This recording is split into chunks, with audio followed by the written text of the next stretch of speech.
Thumbs up. All right, good. Well, we are live on Facebook now for our work session, which is our September 11th.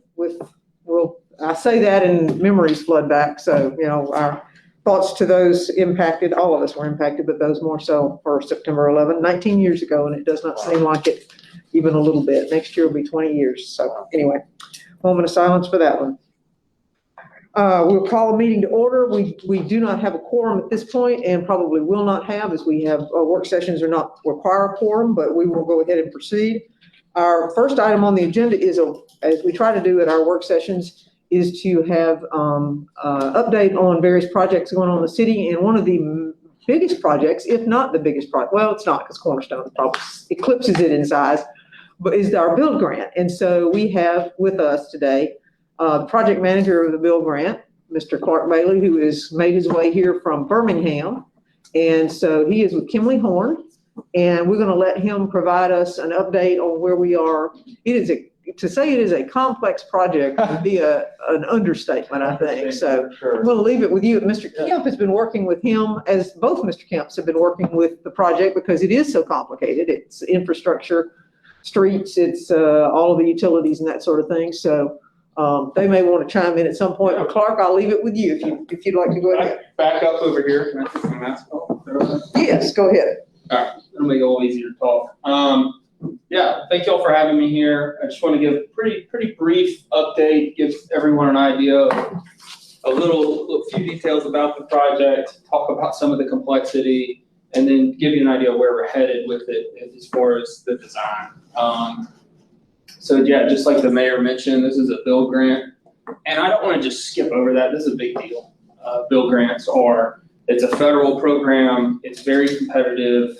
I think the city should be proud of the fact that they were awarded it. And it's credit to y'all because it takes a lot of work to win a build grant. It takes a lot of preparation. You have to have a good application. You have to have support from local officials and state officials. So much credit to the city of Starkville for winning this. Total funding is $15.8 million, so almost $16 million for this project.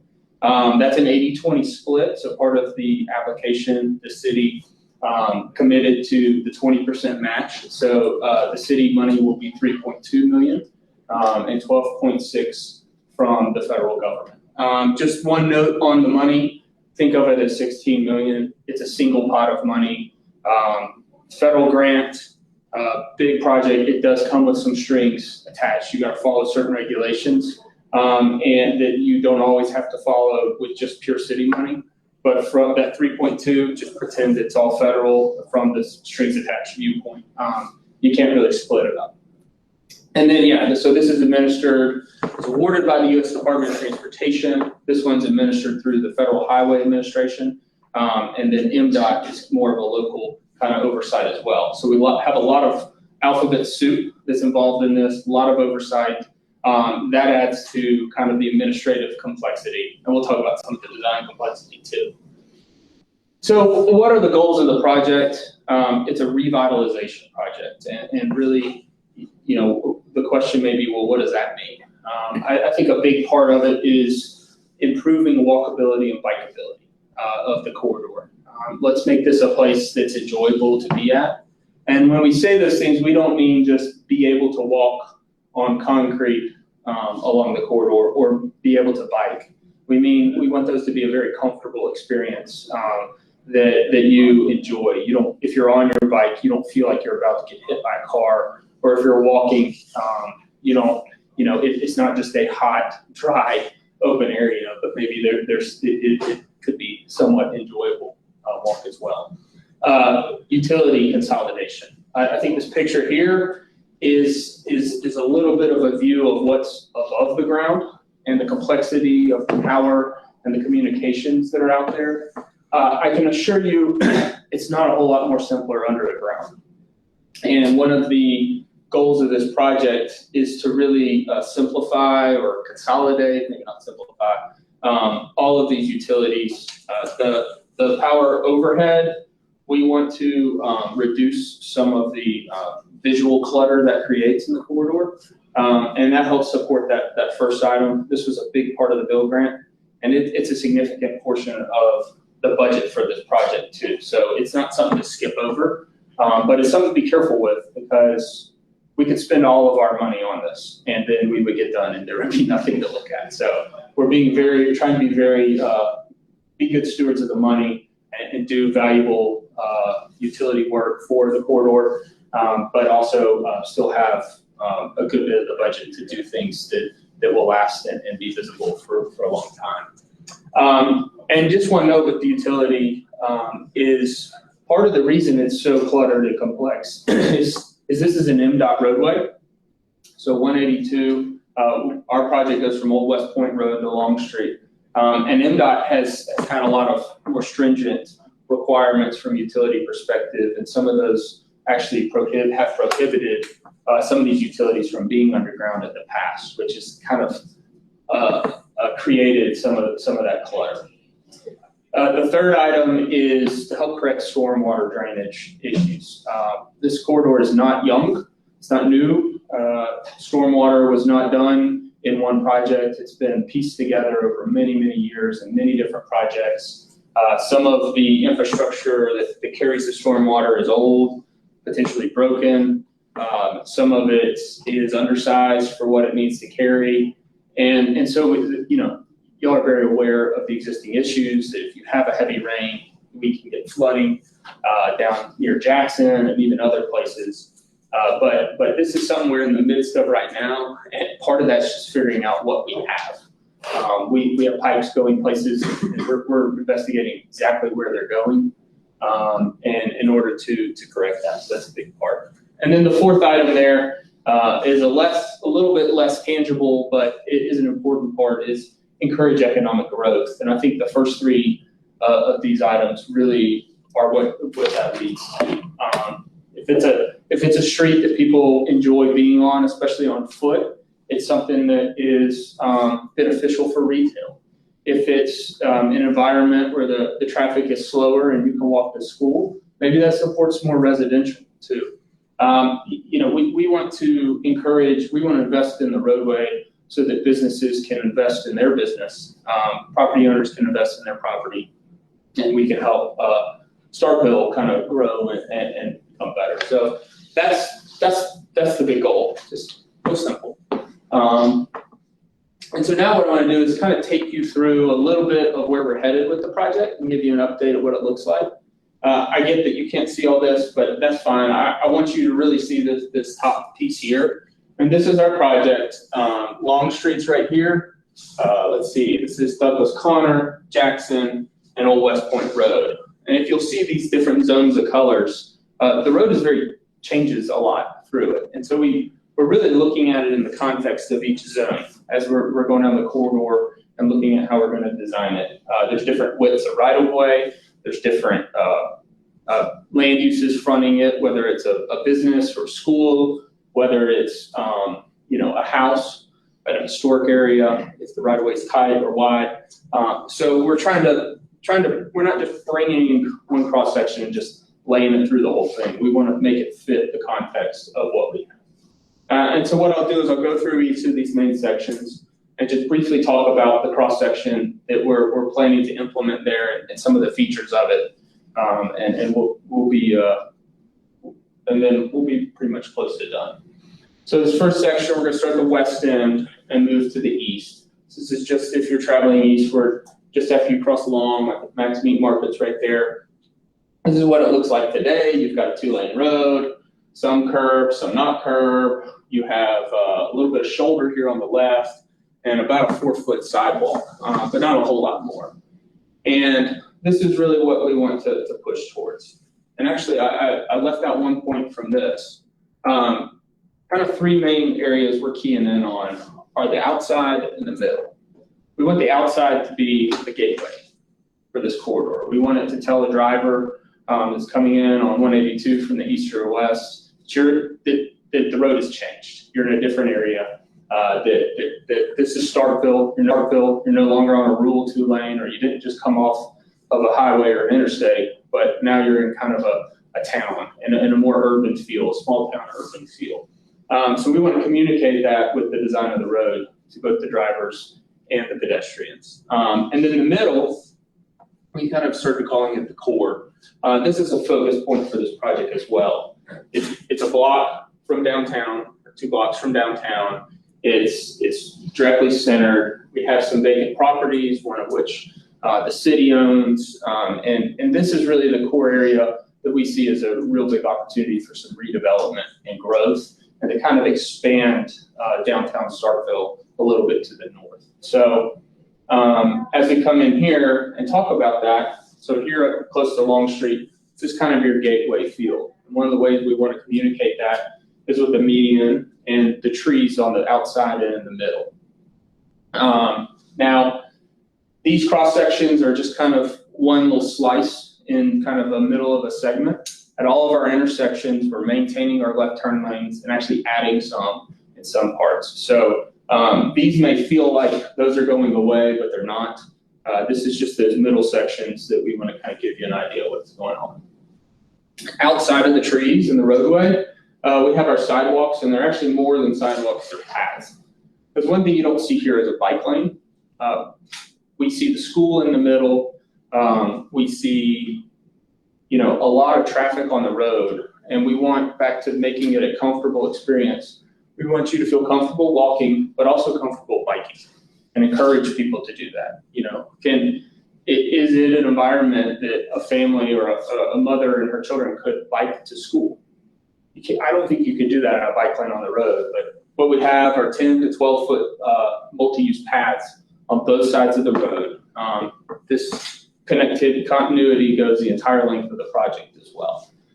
And so this creates an environment that more people than just, a really experienced cyclist would be willing to ride their bike. So that's what we're trying to achieve on the outsides. There are some wide, comfortable paths that we can use as both sidewalks and bike paths.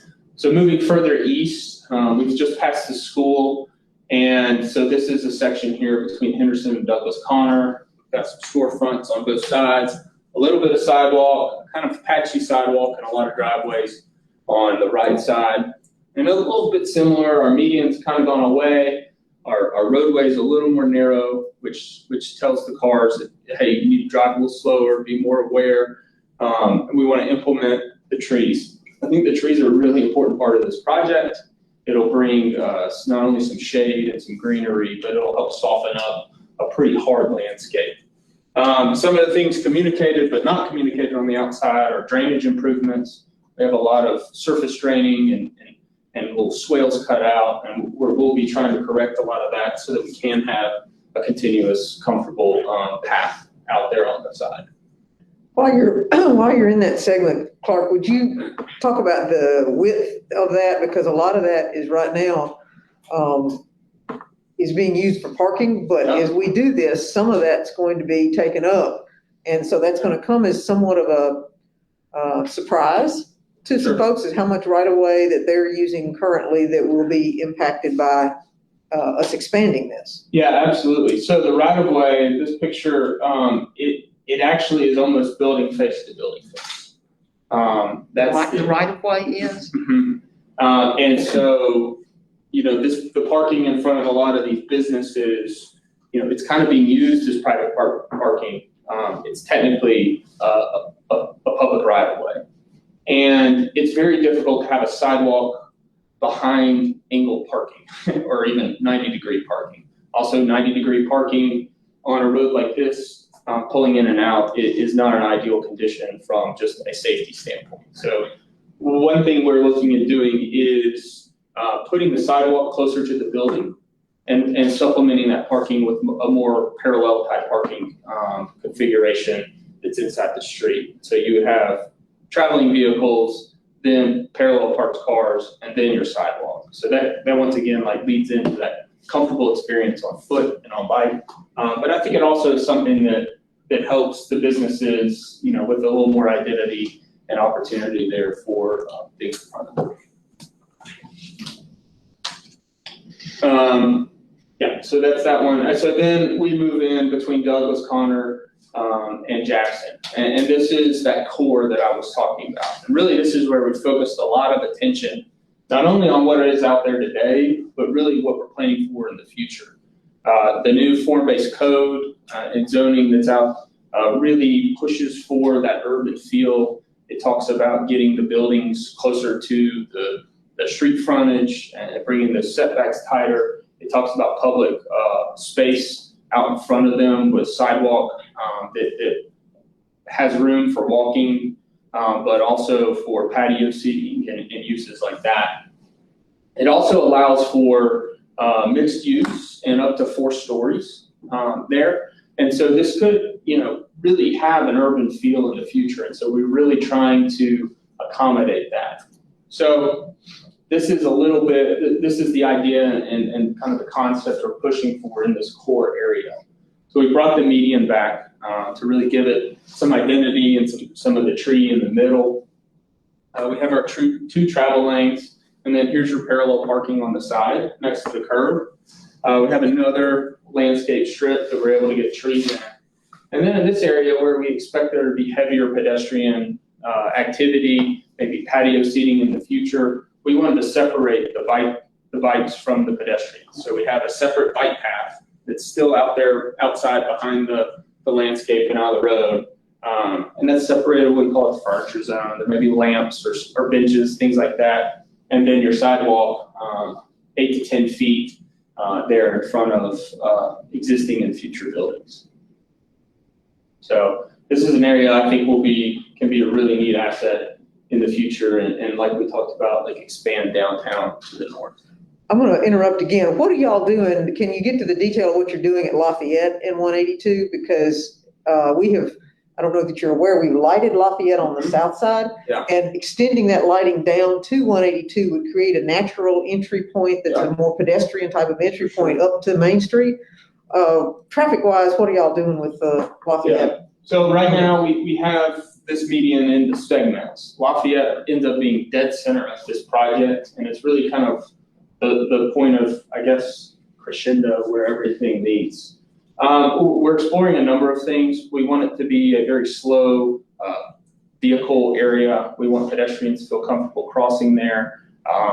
We've looked at we've looked at a lot of things. We've looked at even having the median go across there so the cars aren't necessarily turning, but you could walk north and south. And I think there's some opportunity there too we want to continue that feel from the lighting to do a key feature in the intersection.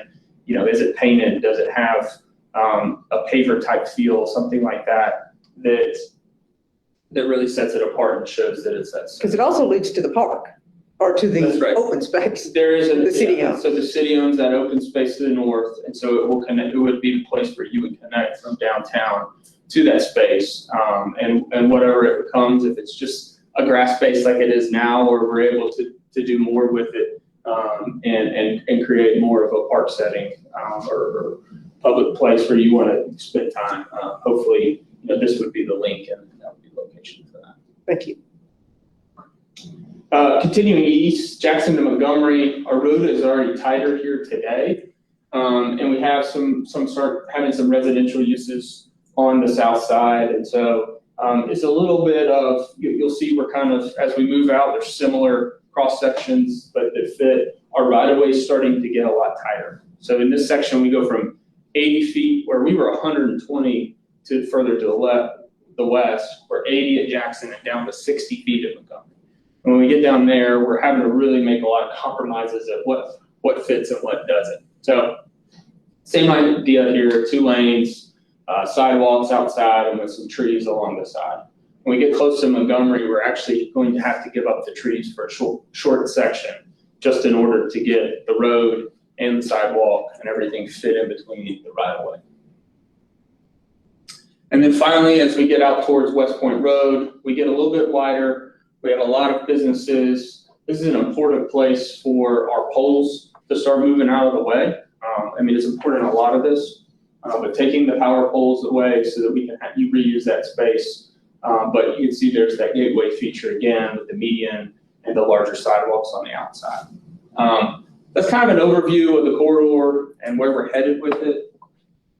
We touched on the utilities. I just want to give you an idea. This is a little bit of a view of what's happening underground. I'm not going to explain it all, but you've got everything from water and sewer and gas to there's already fiber optic communications there. And then we want to come in and take some of the things we have overhead. So overhead, we have 4 different distribution power circuits and a single high voltage transmission circuit, along with numerous communication lines, which are a conglomeration of previous companies who have been bought by current companies, but all the different wires are still there. So we want to take almost all of that out of the air. So with the distribution power, we want to take 3 of those circuits and we can just move them and load them on different parts of the grid, the power grid. And so that saves us a lot of cost where we can do some spot improvements in other areas of the city and take those 3 circuits off of this corridor, which leaves us with 1 distribution and 1 transmission. That 1 distribution, we'll be able to set that underground in a little duct bank and provide the power service to each of the businesses. The transmission line, however, is a whole nother animal in itself. MDOT does not allow transmission power underground within its right-of-way. And to put transmission underground, so we would need to do a easement along the entire corridor to do it. And then it would require a pretty heavy-duty duct bank. And this is one of these places where we're looking at it and saying, hey, the cost for this is not worth the benefit. And so our plan with that transmission line is we're going to do high-mast poles. So we're talking 60 to 90-foot tall poles, but they're spaced out about 500 feet from each other. So that's about 1 pole per block. And the wire that's hanging, instead of having that visual clutter, is way up high. So it's out of the way. It doesn't prevent us from having trees. It's higher than the trees. And it creates a little more simpler item. So, but all the communication lines that are just draped everywhere and running crisscross, those get to come underground as well. So this is a big part of our project. I don't want to underplay it because it's really kind of the unsung and part of it where it's a lot of work, it's a significant cost, and at the end of the day, you just don't get to really see, you just see it's not there. So finally wrapping up here, what's the process, where are we at? Right now, we have kind of 3 main sections of this project: preliminary engineering, what I call design documentation, and then of course the construction phase. We're kind of nearing the tail end of the preliminary engineering phase where we're getting our conceptual design and exactly how wide is our sidewalk in this place and what's the configuration of this driveway. We're conducting our environmental assessment, which is part of that federal requirement to make sure we're not impacting anything negatively. We're evaluating our drainage and sizing all of our pipes. We are identifying the utility conflicts and coordinating with communication companies.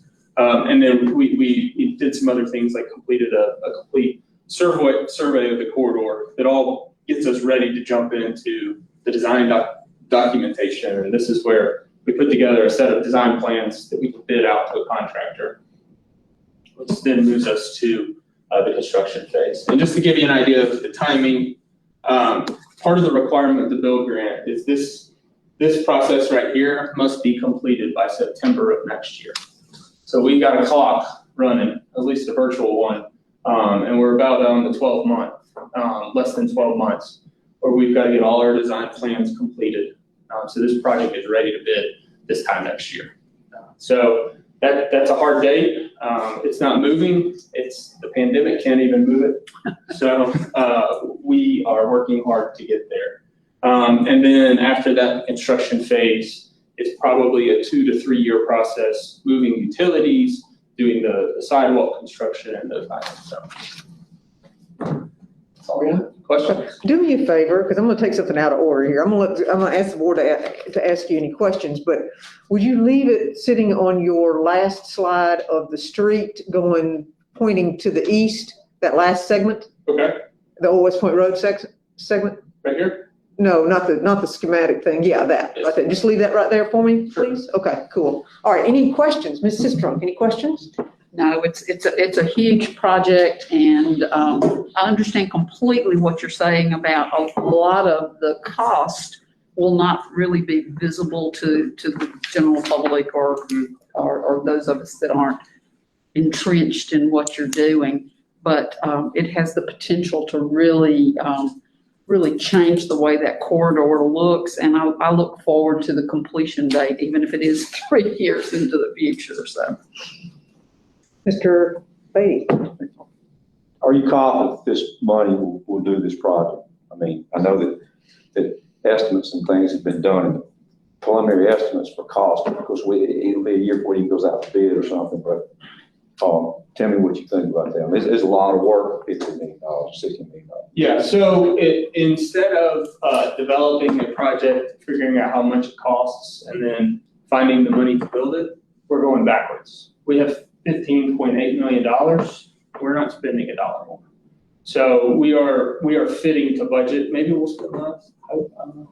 Doubt it. But we will fit the design to the budget, and we will do that through both, at each level of that process we talked about, there will be cost estimates. And as we get further in the design, we can get more precise and sharpen our pencil a little bit more with each cost estimate.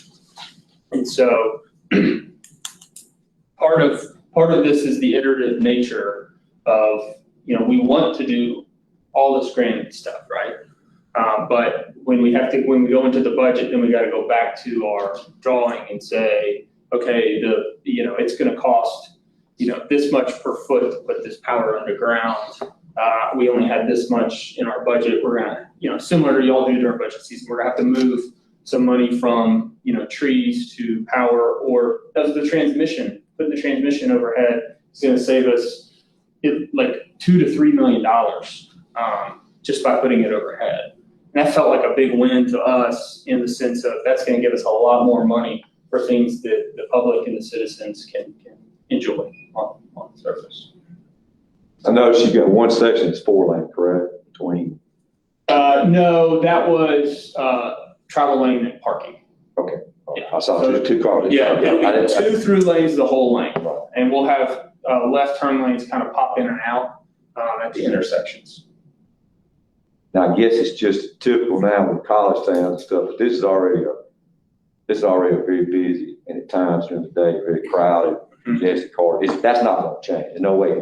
Unless the schools and people work, some of these workways where the traffic goes another way or something like that. It's going. I guess it's just something as we grow, and probably we haven't been used to here, but we're having to start to get used to is that there's congestion in college towns, and as we squeeze and calm traffic and stuff.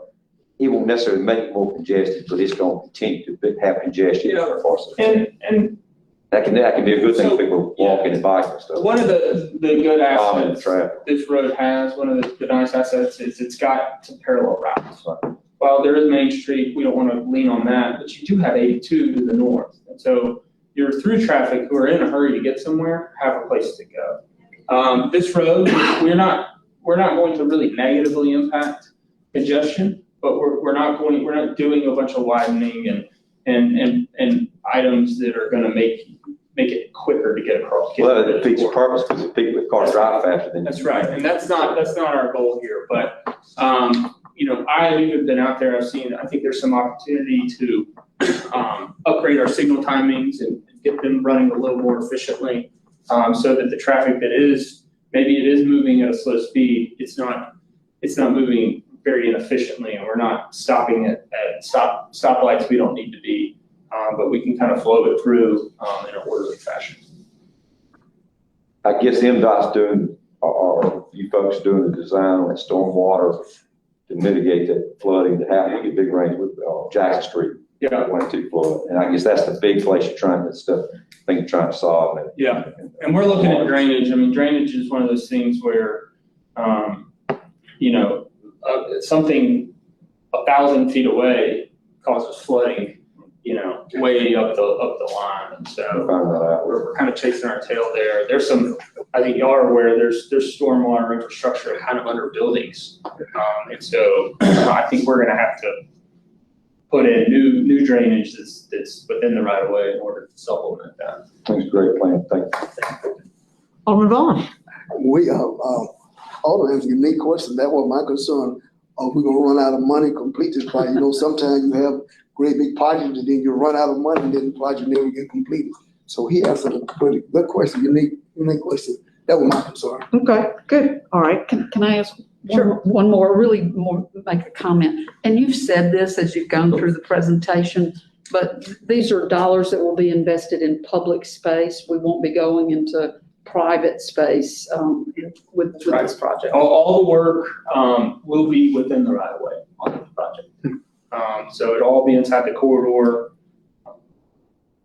Yeah, not only are we don't want to purchase right away, but we're certainly not doing any work off of it either.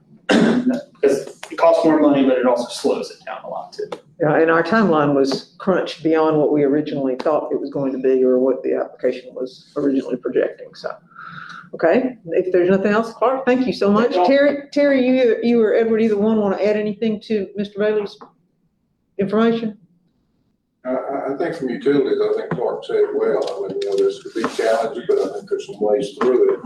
I would say one thing that they're working very closely, and not only we're trying to address the intent of the project, we're not trying to sacrifice any of the capabilities and reliability as we are now and going forward. So that's part of the consideration as well. So even though we're moving some things around, it's not going to impact that. That's really important. And y'all have already started that planning process. I mean, you're getting, A lot of discussion going on scenarios on how to optimize that so that we don't sacrifice reliability, but also addresses that issue too and unloads that corridor, which will probably save a lot of money in the project if that's the way it goes. Yeah.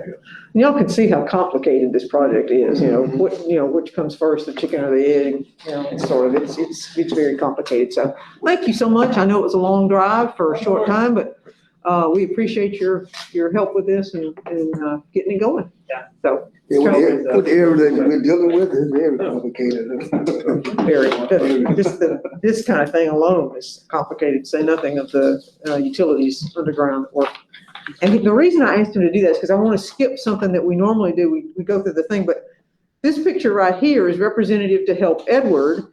Item 2 under engineering is consideration of support for the joint university county city partnership application for another TAP grant. And so if you look that way, Edward, would you go do the honors? Starting where 182 and Old West Point Road are connect, we're looking at a TAP grant that would then carry this project sort of all the way forward and into, and then take a right and then turn into College View. So you've got a marvelous opportunity there. Edward, go ahead. Just piggybacking on what Clark was just talking about Old West Point is now going to be kind of a gateway coming in to the downtown area from 182 or from the east.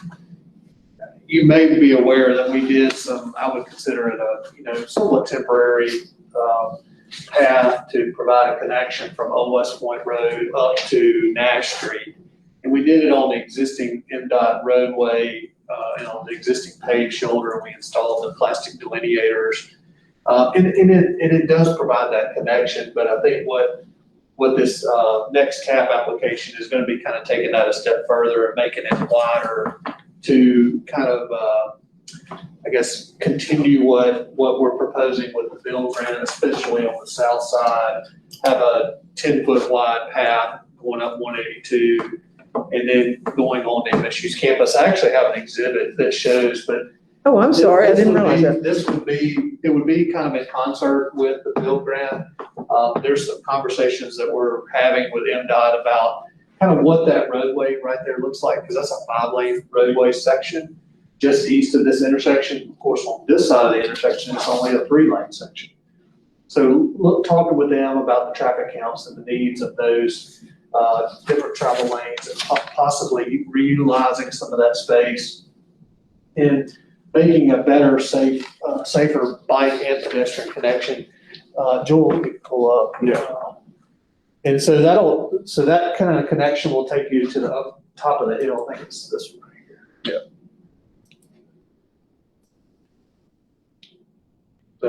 Yeah. So MSU is proposing to apply for the grant. They would be the lead agency. and the city would be a partner, like we've done with several other TAP applications. Of course, Old West Point Road is back here, so this actually is gonna continue further back. It would come along 182, and at some point it gets off of the right of way. This is all MSU's property where the new College View apartment development has been, but there's a strip of undeveloped woods through here that has a utility some type of electrical transmission through there.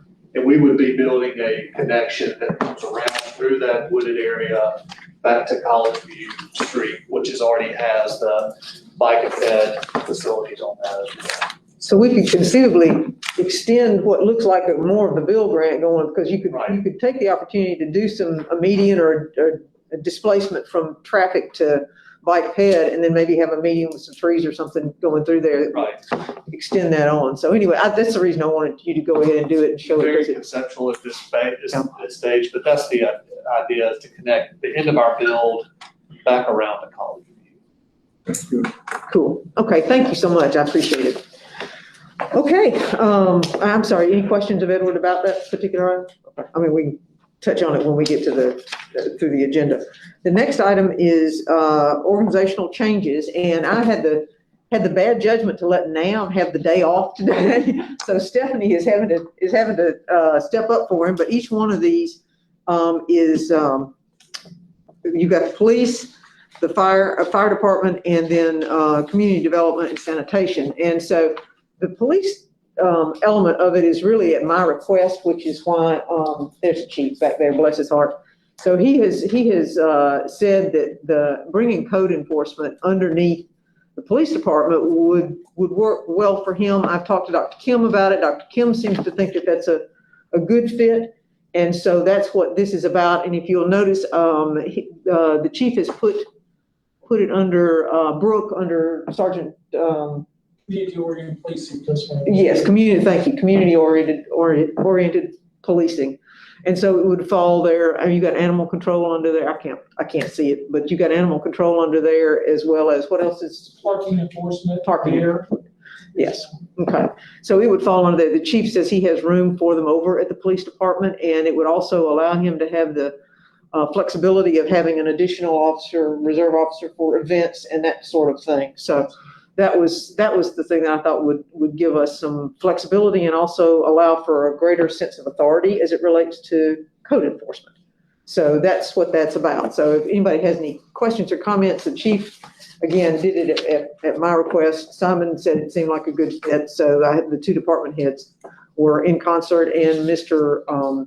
Ashford worked with them to develop that org chart. So Alderman Sistrunk, any questions, concerns, thoughts? No, thank you. Okay. Mr. Beatty? Always. Always, of course. Oh. I'm just going to turn to you and go, okay. I think it's a good idea. And having a uniformed officer, a person in a police, some semblance of a uniform comes out that does code enforcement, probably is an attention getter. At the same time, the police department's good at the code enforcement as it pertains to parking and noise and things. Are our people going to be trained, or are we going to, and I understand we're not going to hire anybody, we're going to utilize existing people that are going to be adept on the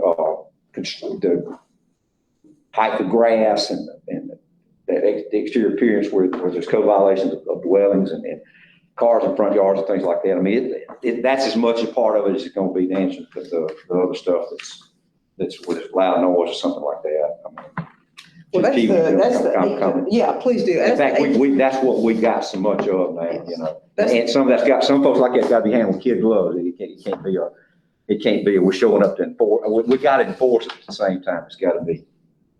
Yes, sir. Officer Gibbs is, she does our community outreach, our neighborhood programs, and one of the number one feedbacks that she gets isn't necessarily about the crime. It might be an elderly citizen that cares very deeply about her flowers, her things, but there's a dilapidated house right next door where all types of activity takes place. So it's a good merger, if you will, for the broken windows theory of being able to help address community concerns and have a single point of contact with the city.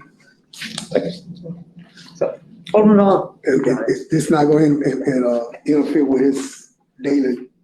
No, that's- Going to be going out, taking care of the things that need to be taken care Yeah, of. and that was another thing that I had asked the chief about, and one of the things I've always been concerned about is we have no one on the weekend. We have no Saturday or Sunday coverage, and so some sort of shift of Tuesday through Saturday, or, but we do have an additional code enforcement position that has not been filled. And it is in the budget, so that may very well be that. Will those money be transferred to the police department for the hire? Yes, that'd be the way that would work, so. But, yes, absolutely. I mean, they would still be coordinating with planning and with the MyGovs, because that's that process of entering in and then meeting the requirements that Mr. Latimer always wants us to, meet in terms of the advertisements and the notifications, and all those things are still part of that effort. So there's certainly going to be some training as to what's required, but yeah, it all should work very nicely. And the chief, I think, is still comfortable with that as a concept, so. Would you have to go through police training and all that too? You want to go through all that with I think there's an abbreviated program, chief. Go ahead, please. Alderman Vaughn, the long-term plan for this is you have over a year to get, or you have right about a year to get qualified. Our purpose is to be able to dedicate someone specifically to code enforcement, but if we have these overtime events, these large crowds, to be able to have an extra pool for our law enforcement capability. So to answer your question, sir, they'll have a year. We'll be very patient on trying to get them trained up to be a law enforcement officer, as well as that code enforcement capability. But code enforcement's their number one priority. All righty, and then the next item is, or the fire department element is slightly simpler. We've got Steen McMullen, who is currently the fire marshal, and he also does the building inspection associated with being a fire marshal. He has agreed to come over and fill the position that Joyner left a year ago, or almost a year ago, I guess, in December. And so Steen, but sort of a quasi dotted line over to the fire department, in the sense that he will still be doing some fire marshal duties. But his position in his report would be to Dr. Kim as the building inspector. So that's the thought of the structure. It's not a massive change, but it does create a slight differential in who he would be or how he would be working. But he'll be in this building, and he's already doing plans as a fire marshal, and now that just gives him the opportunity to just do it all at one time with fire marshal kind of expertise, as well as building inspector expertise. Is that an adequate explanation, Dr. Kim? Yes, and his official title would be building officer. Right, yes, he will be the building official. So, any thoughts, concerns, questions, Alderman Sistrunk? Alderman Beatty? No, No, come on. Shamed him. I didn't mean to. Thank you. Alderman Vaughn? Okay, all right, and then last but not least, Mr. Ware, through the pandemic, I think there's a narrative in there somewhere, through the pandemic has kind of discovered that there are things that we are not doing that we have done more, that we aren't doing that we used to do more of, landfill being one of them as an example, because the landfill is closed, and we're still waiting on MDOT, by the way, MDEQ to get back with us. So we're on their time clock. But anyway, landfill duties are no longer there, and the recycling element, we are hoping very, very, very much that we can make that a coordinated effort between us and MSU, and that being the case, there will be no recycling duties associated with it. So the need for having two people in the office seems to be not something that we need to have. So and in an effort to be efficient and obviously save funding, Mr. Ware has indicated that second person in the office is not needed. Mr. Ware, do you have anything you'd like to add to that? You mean I did an adequate job of I did. Okay, all right. Ms. Sistrunk, anything? No. Mr. Beatty, anything? Hey, do we need to take if the consideration of suspending the recycling program is in the consent, do we need to pull it out and talk about it? We certainly can. And then kind of maybe by then pull that other together and Sure. have a And conversation about that. obviously we can just. I'm getting a lot of. No, and as am I, and there's talk about it, but I think it's worth talking about, so there's no point in putting And it. hopefully we'll know more next Tuesday. I certainly hope we'll have a response to that, yes. Okay, thank you. Alderman Vaughn? I'm sure you got some somewhere you can use those funds, haven't you? Yes, sir. I do.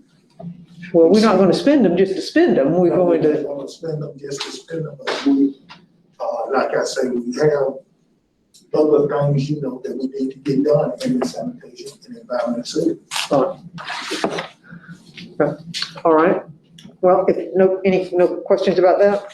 Okay, well, that kind of covers our organizational chart. Then Stephanie, you got off light. I didn't even have to ask you anything. All righty.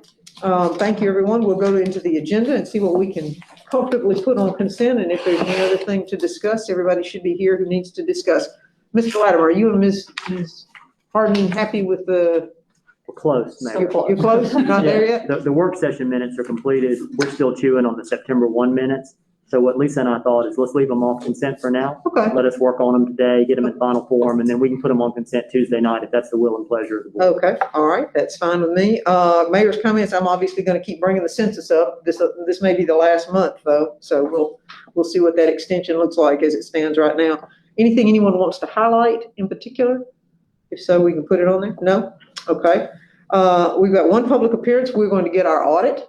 So we have not only the audit presentation by Mr. Scribner, but we also have the acceptance of the audit and then the consideration of the agreement. And I believe Mr. Latimer says he is comfortable that the agreement reflects just another year and no change in what we agreed to last time around. That's correct. Including the penalty elements. So obviously in needing a public appearance, we don't put that on consent. So, and we'll hold off on the current recycling program. Consideration of restructuring the police department, that probably will generate some discussion, but if we were willing to put it on consent, I'm certainly happy for it to go. Anybody have any thoughts about it one way or the other? No? Consent? Let's try it. We'll try it? Okay. Final plat approval for Hospital Park revised, and that is under my business. It would not normally be under my business, but it is because it came in a little bit late. And so it is one of those things that has a time element to it. Mr. Castleberry has got it's somewhat complicated. Simon, do you want to? Yeah, it is a simple lot line adjustment because they wanna retain the parking areas and incorporate it to what is existing right now. But to do so, they need to shift the lot line a little bit to the next lot. So under the board consent, they are just adjusting the lot line. Okay, well, when I said it was complicated, I only meant in the sense it's got a long history to it. So And I've driven by and taken a look at that, and for that space to be usable with parking on the side of the building, they absolutely have to have that lot line shifted. And what you're talking about with shifting the lot line reflects the current usage because the hospital has put a fence at what they function with as the edge of their lot, and it's 9 feet over from what the surveyor says is the end of the lot. So comfortable with consent on that one? Fine. All right, let's do that. Under board business, we've got calling for the first public hearing on this franchise agreement. And Chris, anything about that you want to share at this point in time? Just to let them know a little bit about what it is. So this is a limited space for what they want to lay the fiber for, but think about Loxley Way, halfway down, that's the city limit line. They want to build back to the west toward the veranda and toward the student housing or apartments that students live in right there to get that density. So it's not the map's going to be attached in the packet. And this would just be the call for the first public hearing because the franchise agreement has to be by ordinance. So we'll have 2 public hearings to hash that out. All right. So generally calling for first public hearing is a good consent item. So without any objection, we'll do that. And the other one is consideration of proposal for the employee medical, dental, and vision benefit plan. And that was in conjunction with our discussion for budget purposes. So unless there's an issue over that, is there anything about that we need to know? It's just the changes that we've talked about. Well, except for the only change is the treatment of future retirees. Right. So, and we were aware of that. So if that's a consent item, and then landscape waiver approval for tree protection, and I'm guessing this is kind of generated some discussion as well. So probably leave it off and we'll go ahead and let's have that conversation as it relates to the pine trees on 12 and industrial. And then the Jack's Corner, that's lots Simon, what is that one? Is that the, Yeah, it is, located on the. it's Jackson and 12, And Highway 12, right? it's the southwest, quadrant of the, that intersection. And, they went through the, preliminary plan, infrastructure plan, and they went through the barriers, so they don't need to actually place a sidewalk on the second lot, on the east, because that lot will be future developed by the future owner. And so what they need to do is right now, they need to provide the performance agreement for the sidewalk sections on 12, and then pay the in-lieu fees for the Canal Street side. Because Canal Street has the contour that doesn't allow improvements of the sidewalk. So it's one of these new, fee in lieu for sidewalks, so it can't go there, but we can do something with the funding that would normally have cost and put them somewhere else, so. Right, Planning and Zoning Commission issued the one recommended conditions. It says all development and redevelopment on either lot will be required to comply with the new access management requirements. So more management and other per FI development code, which is consistent with the current owners are going to. Okay, if there's no objection to that one, it should. I would say not put it on Okay. consent, just to give Alderman Sure. Walker, who normally has opinions about these things, an opportunity to weigh in. No problem, I don't have any issue.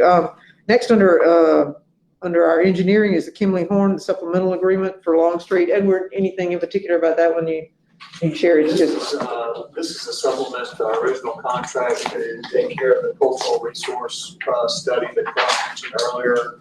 It was something that we initially did not anticipate, but something that NDOT requested, Federal Highway requested kind of midstream. So this will be the first of several supplemental agreements that will come before the board, because the contract we have right now is just for an initial kind of conceptual phase. and Mr. Latimer, no issues from your perspective? No, ma'am, it's ready to go. All right, so consent for that one. And the other one is the consideration of support for that partnership application for the TAP grant, so. For consent, excellent. Okay, acceptance of the financials, we usually allow that one to be consent.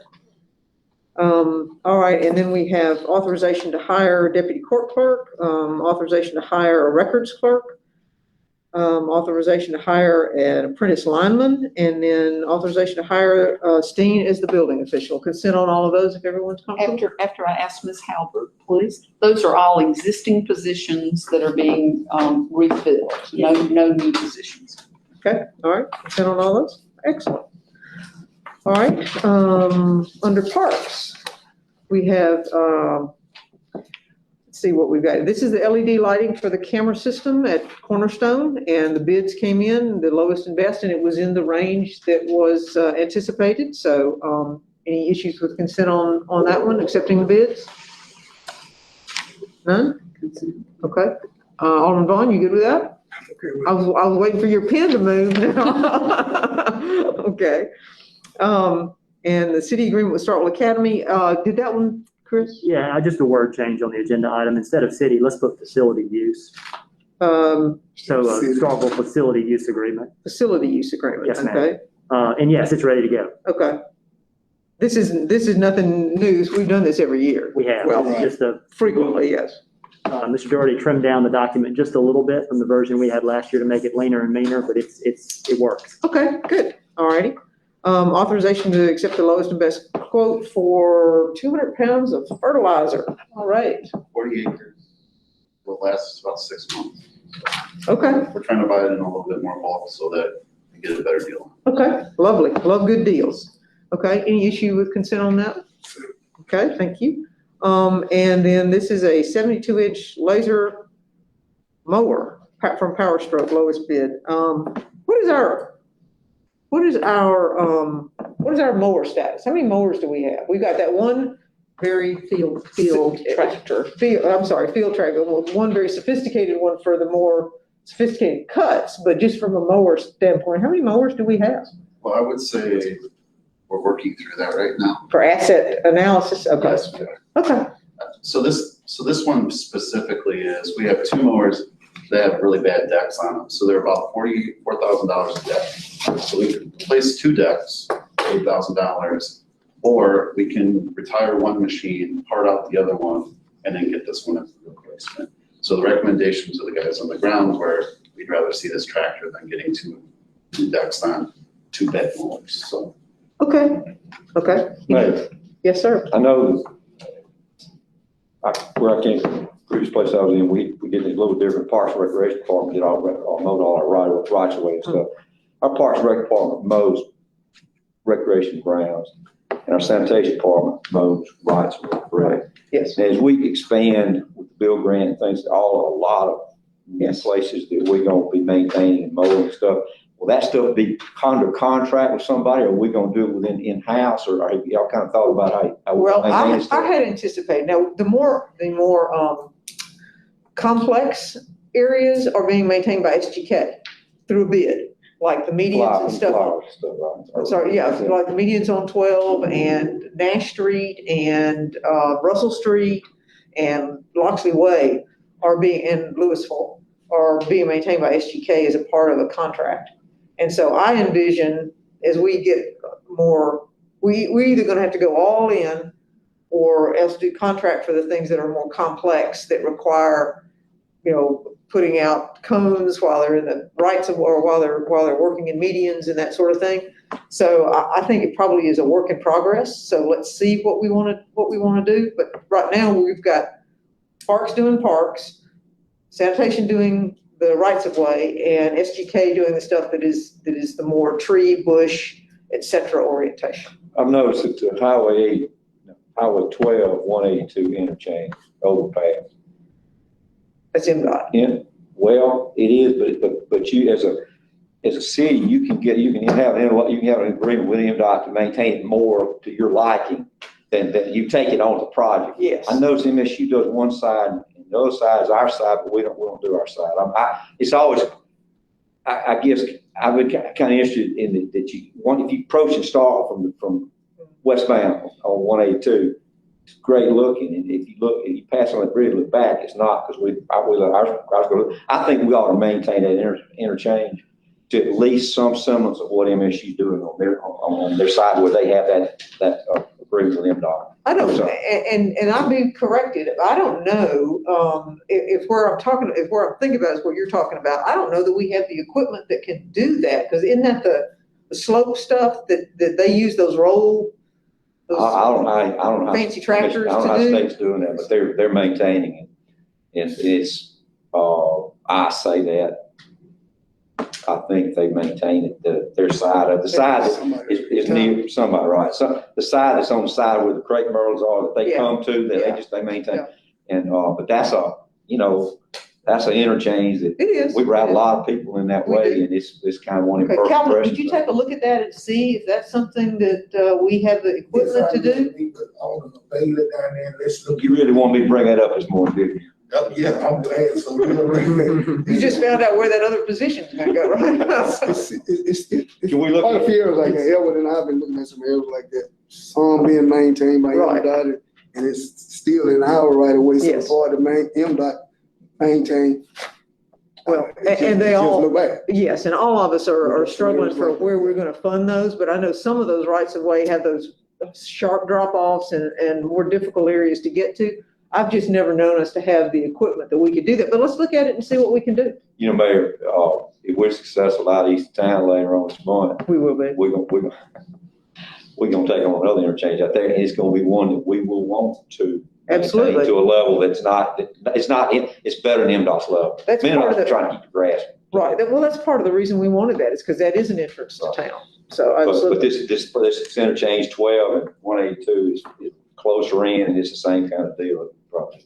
Okay, All right, I'll well, why don't you- call when we get a chance. go visit with Alderman Beatty and y'all see what we can do, and Alderman Vaughn, if you wanna go Yeah, along, because you got yeah, areas like that that. you're interested in. Yeah, when I already been discussing it, yeah, with that. Okay. You already- All right, there you go, Calvin, I got work for you. Okay, sounds great. Okay, so anyway, that's that mower. I'm sorry, I took that mower discussion, we went all kinds of places, didn't we? Sorry. No, what place no, that's we great. needed to go. Yes, we do. All right, so we put that one for consent? Yes. And then I feel sure that under the sanitation part, we will have a potential discussion. You consent on that one? Well, let's roll with it. Let's do it. Okay, utilities, advertising for bids. Anything, Mr. Kemp, about any of your items on utilities that we need to notice particularly? Okay, because usually your stuff is pretty complex, so I think we all go I to. would just add for the board, make sure we know this first one is the opportunity we're doing with ARC funding. So we're getting some dollars associated with that, so this is just basically that approved, we're just getting the bids. Okay, and while you mentioned ARC funding, and this is CDBG funding, do we know, when do those awards come? Are they coming this year for the Babylon Road? They, for the money this year, will be coming probably the next couple of months. I talked with Felix last week. It is a lot more because of the delay. So what she did was that there was a lot more requests than funds that typically are available. Okay. So it's probably gonna be more competitive than it has been in the past. But the good side of that is, for anybody that's in the system this time, the wait period is gonna be shorter because we extended it this year. Okay, And it'll be coming back much quicker in the spring. and So we'll have a ready, so everything is still rolling, Proposal. but to answer your question, hopefully in the next 60 days or so, okay, they'll start evaluating that, and they're going through some restructuring at MDA of personnel, which could impact that as well. So hopefully before Thanksgiving. okay, I was off topic, but I just thought that would be a good opportunity to hear. Okay, so any of these issues, we've got advertising for bids for the Trim Cane Lift Station. Consent for that one? Any issues? Okay. Approval of the distribution insurance company, which insurance proposal for you guys, that's who you use now? And no change in that proposal? Okay, consent for that one. Authorization to approve the task order for whatever that is for the, whatever that is. Sorry. That's the wastewater plant. Yes. Voted and what there would be an extension because of the construction timeline got extended. And that puts us through December, which is when that project should be online. Okay, you threw me off because WWTP is wastewater treatment plant, isn't it? It's consent. Okay. Wastewater treatment, yeah. Now I'm going, what is that? Okay, all Well, right. we could start putting it in the title and then putting that afterwards. So- Okay, all right, so we have consent on that one, thank you. Pleasant Acres summary change order, we're almost done on that one, consent. Everyone good? And then the lower quote for, a blower for the wastewater treatment plant, consent for that? All right, excellent, thank you all. We do have one personnel matter that we'll be taking up, but aside from that, that covers our agenda. So any questions, comments, thoughts before we go have ourselves a very nice weekend? All right, thank you. Well, we will be in adjournment. Thank you, everyone. Appreciate it. Hope everyone has a great weekend. We got some